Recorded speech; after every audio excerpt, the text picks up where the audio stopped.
লিডসে ভারতের দ্বিতীয় ইনিংস শেষ ৩৬৪ রানে। প্রথম ইনিংসে ৬ রানে পিছিয়ে থাকায় ইংল্যান্ডের জয়ের লক্ষ্য ৩৭১ রান তাড়া করার জন্য প্রায় ১০০ ওভার পাবেন বেন স্টোকসরা। ব্র্যান্ডন ম্যাককালামের বাজ বল ক্রিকেটে অসম্ভব নয়, নিয়মিত ব্যবধানে উইকেট তুলতে হবে ভারতীয় দলকে। শুভমান গিলদের প্রধান ভরসা জসপ্রীত বুমরাহ। লিডসের ফলাফল নির্ধারিত হতে পারে তার হাতেই। মঙ্গলবার টেস্টের পঞ্চম দিন জয়ের জন্য ভারতের দরকার ১০ উইকেট, ইংল্যান্ডের প্রয়োজন ৩৫০ রান। আইপিএল এর ঋষভ পান্তের ব্যাটিং এর হাল দেখে তার ক্রিকেটের ভবিষ্যৎ পড়ে ফেলার চেষ্টা কম হয়নি। নানা সমালোচনা হয়েছে ২৭ কোটির ক্রিকেটার, সেই সমালোচনার স্তূপের উপর দাঁড়িয়ে নিজেকে নতুন করে গড়ে তুলেছেন পন্ত। ভয়াবহ পথ দুর্ঘটনার পর জীবন মৃত্যুর সঙ্গে লড়াই করে ২২ গজে ফিরে আসা রুরকির তরুণ হাল ছাড়েননি, বরং নিজের হালে রান ফিরিয়ে শেষ করেছিলেন আইপিএল। সেই রান যে কাকতালীয়ভাবে করে ফেলা ছিল না তা প্রমাণ করে দিলেন ইংল্যান্ডের মাটিতে প্রথম ২ টেস্ট ইনিংসে। ২০২২ সালের ৩০শে ডিসেম্বর রাতে ঘুম চোখে হয়তো গাড়ির গিয়ার চেঞ্জ করতে ভুলে গিয়েছিলেন। ইংল্যান্ডে পৌঁছে আর সেই ভুল করেননি পন্ত। না হলে ৯০ থেকে ১০০ রান পৌঁছাতে ২৬ বল খরচ করতে হতো না। পন্ত ধরে খেলতে পারেন এমন কথা হয়তো তার অতি বড় ভক্তও বলতেন না। সোমবার ১৭ রানের ইনিংসের পর হয়তো বলতেই হবে, প্রথম ইনিংসে ১৩৪ রানের পর দ্বিতীয় ইনিংসে ১১৮ রান, ২ ইনিংসে ১০০ রান। অ্যান্ডি ফ্লাওয়ারের কৃতিত্ব ছুঁয়ে ফেললেন পন্ত। ২০০১ সালে দক্ষিণ আফ্রিকার বিরুদ্ধে টেস্টের ২ ইনিংসে ১০০ রান করেছিলেন ফ্লাওয়ার। ক্রিকেটের ইতিহাসে দ্বিতীয় উইকেটরক্ষক হিসেবে টেস্টের ২ ইনিংসে ১০০ রান করলেন পন্ত। ১০০ রান পূর্ণ হওয়ার অগ্রাসী ব্যাটিং শুরু করলেন, তার মাসুল দিলেন উইকেট দিয়ে। আর একটু ধরে খেলতে পারতেন পন্ত, অন্তত দলের লম্বা ব্যাটিং লেজের কথা মনে রাখতে পারতেন। ১৪০ বল খেলা সহ অধিনায়ক, তাহলে ভারতীয় দল দিনের শেষে আরো ভালো জায়গায় থাকতে পারত। শুধু পন্থের কথা বললে হবে না, লোকেশ রাহুলও ১০০ রান করলেন। তার ১৩৭ রানের ইনিংসের গুরুত্ব কম নয়।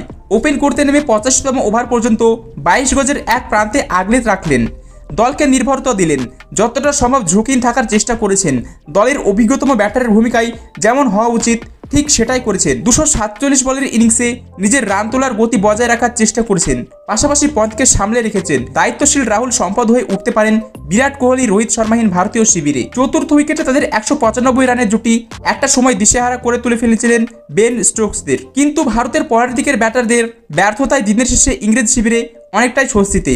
জয়ের আশাও দেখছে স্টোকসরা। লিডস টেস্টে ৫টি ১০০ রান করলেন ভারতীয়রা। এরপরেও ম্যাচ না জিততে পারলে তা হবে লজ্জার। কিন্তু চিন্তায় রেখেছেন শুভমান দলের ব্যাটিং লেজ। আধুনিক ক্রিকেট বড্ড বেমানান, এমন বিরাট অথচ দুর্বল লেজ দিয়ে ক্রিকেটদের ইংরেজ সিংহের গায়ে আঁচড় কাটা কঠিন। প্রথম ইনিংসে ভারতের শেষ ৬ উইকেট পড়েছিল ২৪ রানে, দ্বিতীয় ইনিংসে শেষ ৬ উইকেট পড়ল ৩১ রানে, অথচ ইংল্যান্ডের শেষ ৪ ব্যাটার মিলে করেছে ৭২ রান। তাদের লড়াইয়ের ফলে প্রথম ইনিংসে মাত্র ৬ রানে এগিয়ে থাকতে পেরেছিল ভারত। প্রতিপক্ষের ট্যালেন্টারদের আউট করার ক্ষেত্রে ভারতীয় বোলারদের ব্যর্থতা নতুন নয়। গৌতম গম্ভীরের কোচেও সেই রোগ সারেননি। জসপ্রীত বুমরা ছাড়া বাকিরা ভরসা দিতে পারছেন না, বল হাতেই পারছেন না, আর ব্যাট হাতে প্রসিদ্ধ কৃষ্ণ শার্দুল ঠাকুরেরা হতাশ করেছে লিডসে। অস্ট্রেলিয়ায় রান পাওয়া নীতিশ কুমার রেড্ডিকে সাজঘরে বসিয়ে রেখে শার্দুলকে খেলাচ্ছে ভারত। প্রথম ইনিংসে তাকে দিয়ে মাত্র ৬ ওভার বল করেছে শুভমান। ব্যাট হাতে ২ ইনিংসে শার্দুলের অবদান ১ এবং ৪ রান। দল নির্বাচন নিয়ে প্রশ্ন তো উঠবেই। মূলত ব্যাটার হিসেবে খেলাতে হলে কেন নীতিশ নন?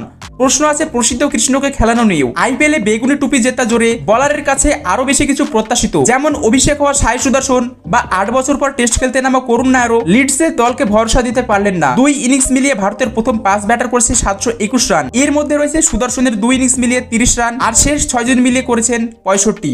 পার্থক্যটা একটু বেশি চোখে লাগছে। বিশ্বের অন্যতম সেরা ক্রিকেট দলের এমন ব্যাটিং লাইন আপের এমন বিপরীত ছবি ভারসাম্যের প্রতীক নন। চতুর্থ দিনের শেষে ইংল্যান্ডের দ্বিতীয় ইনিংসে রান ২১। অপরাজিত রয়েছেন 2 ওপেনার জ্যাক ক্রুলি এবং বেন ডাকেট। ইংরেজ ব্যাটাররা এটুকু সমীহ করেছেন সেই বুমরাকেই। তো বন্ধুরা, এই ছিল আজকের ভিডিও। আশা করি ভিডিওটি ভালো লেগেছে। যদি ভিডিওটি ভালো লেগে থাকে তাহলে ভিডিওটি লাইক করে চ্যানেলটি সাবস্ক্রাইব করে দিবেন।